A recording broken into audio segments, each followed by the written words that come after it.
NASA को मिला James Webb space telescope से पहला सिग्नल। क्या नासा के लिए साबित होगा ये फायदेमंद? क्या नासा को मिलेगा इससे ब्रह्मांड का अहम सुराग? 3 फरवरी को नासा ने ऐलान किया कि प्रकाश के पहले कणों ने पूरे टेलीस्कोप के माध्यम से अपना रास्ता बना लिया है और टेलीस्कोप के जरिए सफर करने वाले पहले ब्रह्मांडीय प्रकाश का पता लगा लिया है। ये पहला मौका है जब वैज्ञानिक अपने अंतिम लक्ष्य के सबसे नजदीक पहुंचे हैं। ब्रह्मांड को देखने के लिए वेब का उपयोग करना इससे पहले कभी नहीं हुआ। इस उपलब्धि की पुष्टि नियर इंफ्रारेड कैमरा द्वारा की गई, जो साइंस उपकरणों में से एक है जिसने फोटोन को कैप्चर किया। वेब के साइंस मिशन की दिशा में अगले कदम के लिए और वास्तविक इमेजेस को हासिल करने की दिशा में ये डेटा महत्वपूर्ण है, जो धरती पर लोगों को हैरान कर सकते हैं। ये NIR कैम रीडिंग वैज्ञानिकों को धरती से ही टेलीस्कोप के 18 दर्पणों को संरेखित करने में सक्षम बनाती है, ताकि ब्रह्मांड पर एक नया लेंस बनाया जा सके। नासा के अनुसार JWST द्वारा ली गई तस्वीरें कुछ वक्त के लिए अच्छी नहीं होंगी, लेकिन ये विज्ञान के लिए दूरबीन तैयार करने के मकसद को पूरा करेगी। नासा ने उल्लेख किया कि इस टेलीस्कोप को स्पेस टेलीस्कोप साइंस इंस्टीट्यूट और बॉल एरोस्पेस सहित विभिन्न संगठनों के वैज्ञानिकों और इंजीनियर्स की टीम ने मिलकर बनाया है। एजेंसी ने ये भी पहले बताया कि दूरबीन का उद्देश्य ब्रह्मांड और उसके विभिन्न घटकों का अध्ययन करना है। उनके मुताबिक ये खोज की एक नई यात्रा हम मिलकर शुरू करने वाले हैं और वक्त आने पर हमें वेब की दिल जीत लेने वाली तस्वीरें देखने को मिलेंगी। यदि सब कुछ ठीक रहा तो खगोलविदों के पास आगे देखने के लिए खजाने के रूप में नए डेटा होंगे, जो हमें ब्रह्मांड को और बेहतर तरीके से समझने में मदद कर सकते हैं। ऐसी ही दिलचस्प बातों को जानने के लिए हमारे चैनल को सब्सक्राइब करना ना भूलें। नासा की जेम्स वेब स्पेस टेलीस्कोप अपनी कक्षा यानी L2 पर पहुंच गया है। ये पृथ्वी और सूर्य के गुरुत्वाकर्षण बल के बीच संतुलन का एक क्षेत्र है। टेलीस्कोप के यहाँ पहुंचते ही नासा ने इस टेलीस्कोप के पहले लक्ष्य का खुलासा किया। नासा के इस टेलीस्कोप का पहला लक्ष्य ग्रेट बियर तारामंडल में एक सूर्य जैसा तारा है, लेकिन ये सिर्फ जांचने के लिए है कि मिरर ठीक से संरेखित है या नहीं।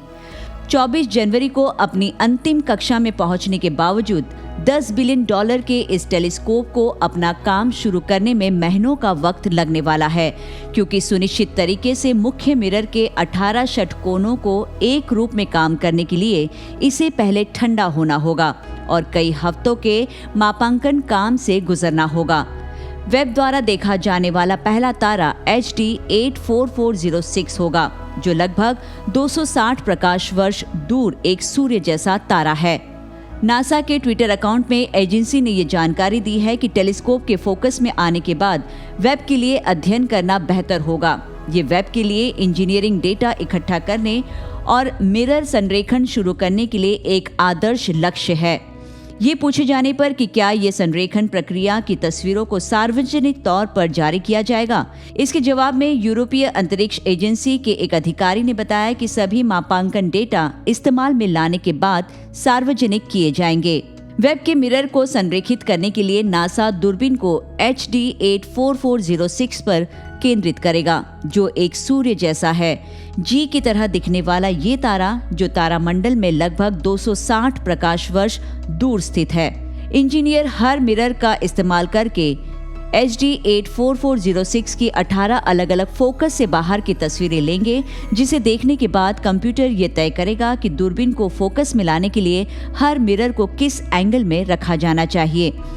ये साफ नहीं है कि इन अवलोकनों से मिलने वाली इमेज या डेटा किस क्वालिटी की होगी, क्योंकि वे पूरी तरह से इंजीनियरिंग टीम को मिरर संरेखण शुरू करने के लिए डेटा इकट्ठा करने की इजाजत देने के लिए है। नासा के प्रवक्ता ने विस्तार से बताते हुए कहा कि टीम ने लगभग 260 प्रकाश वर्ष की दूरी पर एक चमकीले तारे परिमाण 6.7 को चुना, जैसा कि गया द्वारा मापा गया था। हालांकि ये अभी पहला कदम है। टेलीस्कोप के फोकस में आते ही इसके लिए HD 84406 का अध्ययन करना इतना आसान नहीं होगा, लेकिन अभी के लिए फोटॉन की खोज करने के लिए ये सही लक्ष्य है, एक ऐसी खोज जो हमें दूर के ब्रह्मांड तक ले जाएगी। कुछ विशेषज्ञों का मानना है कि मापांकन तस्वीरों को जारी करने में अगर देरी होती है तो वो कच्चे डेटा की गलत व्याख्या के जोखिम के कारण ही हो सकती है। ऐसे में इसे पहले नियोजित विशेषज्ञों की टीम द्वारा देखा जाना महत्वपूर्ण होगा। एक बार जब ये टेलीस्कोप अपने पहले दौर को पूरा कर लेता है तो इसके बाद बाकी चमकीले तारे का प्रयोग करते हुए नासा दूरबीन के विभिन्न पहलुओं की टेस्टिंग के अपने काम को आगे बढ़ाएगा। हबल की तुलना में ये वेब 9 गुना ज्यादा धुंधली तस्वीरों को देखने की क्षमता रखता है। ये इसे समय से और पीछे देखने की अनुमति देता है। ऐसे में इस टेलीस्कोप से आने वाली पहली तस्वीरों को देखने के लिए वाकई हम सब बेकरार हैं। आपका क्या ख्याल है? देश और दुनिया की ऐसी ही इंफॉर्मेटिव खबरों को जानने के लिए सब्सक्राइब करें हमारे चैनल क्यूरियस पंथी को। बेल आइकन को प्रेस करना ना भूलें।